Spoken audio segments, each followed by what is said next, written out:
Goofy shit in movies, books, and games. Part 1. Using guns and fighting is too easy. Point, squeeze, go bang, right? Except if there's a safety, it won't shoot. If you jerk the trigger, you'll miss. The recoil can mess up any follow-up shots. It could jam. Heck, I still see people mess up cocking the weapon right to this day. People keep riding the damn weapon forward. You don't want to help the slide go back forward. If you do, you can lead to a lot of problems. Another example is you see people busting shots with the best of them at night. There's a reason night vision is so valued for armies. Even with a clear sky and after your natural night vision adjusts, it's still hard to see at night and even harder to shoot accurately.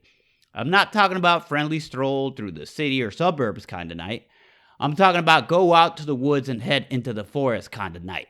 I've had the fortune of tracking people through the woods, and I could barely see the guy a few meters in front of me, let alone make a shot. You also have the issue of beginners getting into close quarters combat with a gun. Do you know how many people accidentally shoot themselves with guns?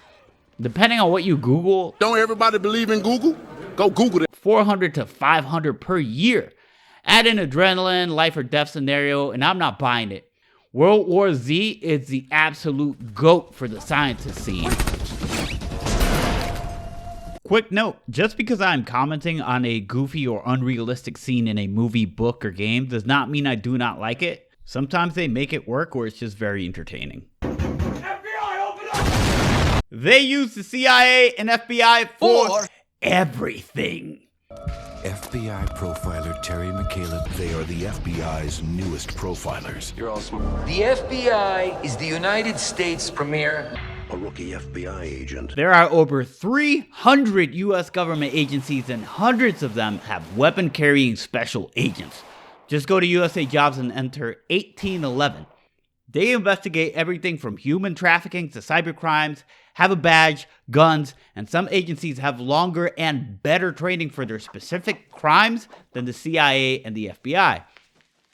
But you wouldn't know this from checking out books or watching movies, because they use the FBI and CIA for absolutely everything.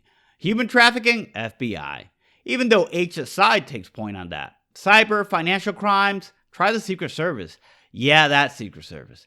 But the best part about using different agencies is it sort of gives you more leeway than reusing the same two agencies everybody else does, and seems a little bit more original.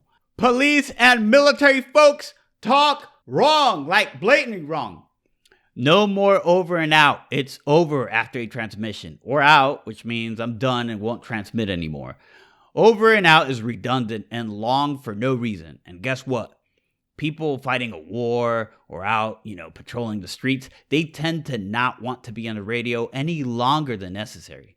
One of my first positions as an infantryman was RTO. And the first thing we had to do was review radio communications.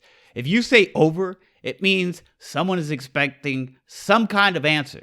The communication is ongoing. If you say out, it means that's the end of the communication. If you say over and out, you're contradicting yourself. Also, cops talk in 10 code. No one's going to get on the radio and say, "Hey dispatch, it's Officer Bruno. I'm at the residence you sent me.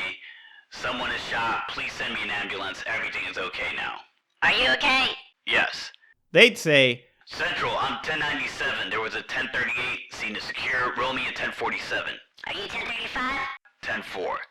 Now, why this lady is dispatching is strange to begin with. I don't think LAPD has sworn officers dispatching, but who knows, maybe desk duty because she's injured or a fuck up. But someone please explain to me why she's carrying a weapon without a round in the chamber in a holster. If I have a level 2 or level 3 retention holster, hell yeah, I'm rolling hot. Tasers!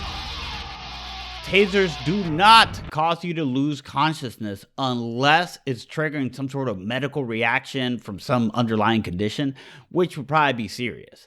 Also, tasers do not cause you to stop moving after you've been tased. Handheld tasers suck because there isn't much separation between the points you're getting struck. They hurt, and the ones that can shoot prongs incapacitate you for a few seconds, which is great if you want to handcuff someone, since it gets them prone. Once that shock is gone because they're not holding down the trigger, you can move. I guess another way that a taser could cause you to lose consciousness is if you hit your head after, you fall down. And that's like a whole nother can of worms. That's a whole other video with the whole people getting knocked unconscious. Don't tase me, bro! There are only 3 ranks or so? Private, sergeants, captains. That's what you find in most movies and shows. E4 specialist is the most common rank in the Army, which is wild that writers haven't gravitated to this, because this rank is someone who's been long enough to be high speed as a sergeant or 8 up as a private. Some specialists give 0 fucks and are knowledgeable enough to get away with it. If I see a story of some unit that has nothing but privates, the first thing I'm going to think is they're either really 8 up or they keep losing people, which, if it's done on purpose, that's a strong narrative reason. Lie detectors! I can't believe in 2024 there are people dumb enough to voluntarily take a polygraph or believe it detects lies. I think the media is to blame, the shows and the books. Look, the only 2 reasons anyone should take a polygraph is if your job depends on it and it's a good job, or some reality TV show is paying you to take it. That's it. Do some police departments use polygraphs related to criminal proceedings? Yup. Dumb ones and corrupt ones. I'm not even going to begin to open this can of worms, but you have Google. Google? Go Google it. Killers have beat polygraphs, and people who were later found innocent through real police work have also failed polygraphs. So please don't put that in your stories. Terms are all the way wrong. Okay, what I mean by that is someone's in the Army, they're soldiers. They're in the Marines, they're Marines. Navy, sailors. Air Force, airmen. Or air person, airwoman, whatever. Coast Guard, Coast Guardsman, or Coastie. Don't call a Marine a soldier or vice versa, because it'll lead to some shit. Now, a big shout out to Love Death Robots for the werewolf scene. A Marine calls a werewolf a dog soldier, and the dude's like insulted by it. Probably because he's called a dog, but he's a werewolf. Could equally be because he's called a soldier and he's a Marine. It's a multi-layered insult, and it's also a possible reference to one of my favorite horror movies too. Alright, we'll leave it on here for now. I'll continue with some other common, weird, goofy stuff, and why some of it actually works too. I got one more quick video to do, and hopefully I won't maim myself doing it, and then I'll do part 2.